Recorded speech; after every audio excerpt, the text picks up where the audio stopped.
masabot para nga naay imong ika inom-inom maka sustenir. So nga bisan patuod babot ng mga panahon dili mo na to malikayan mga kaigsunan mga hadlok tan Ginoo sa kaluwasan ang apan maoy unahan ninyo pagpangita ang gingharian ug ang pagkamatarong gikan sa Dios.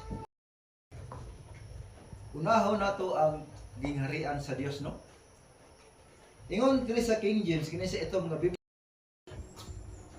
Kitang mga tao migsoon ang kinabuhi nato naa sa kamot sa Dios.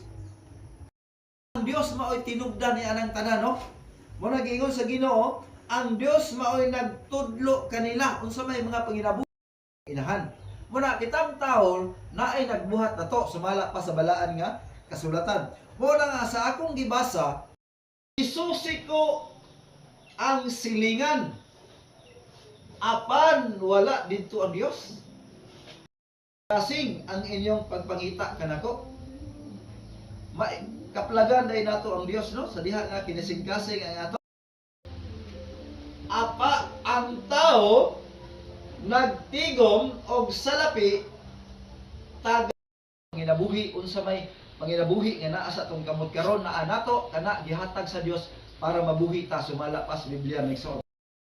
Salmista David, ang imong gikinahanglan mao ang matinud-anon nga hangtod-hangtod sumala pa sa balaan nga kasulatan.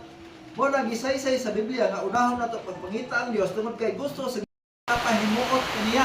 Mo ni ang gikalipay sa Dios nga kanunay kang makituban niya ang atong pagsimba diha sa buhi naa sa kamot sa Ginoo. Siya ay nagawid niini, no? Siya ay nagawid sumala pa sa balaan nga kasulatan. Dili lamang kuno sumala pa sa Biblia, gihatagan kamo sa Biblia dili lang kay igo ratag motuo kang Kristo. Sa bigan sa atong pagtuo.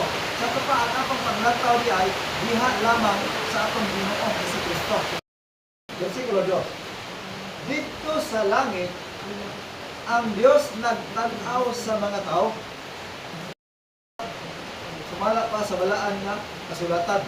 Muna nga kitang magkistuhanon dapat unahon nato pagpangita ang Dios alam unahon nato ang Ginoo may soon tungod kay naay isaad sa Ginoo sumala pa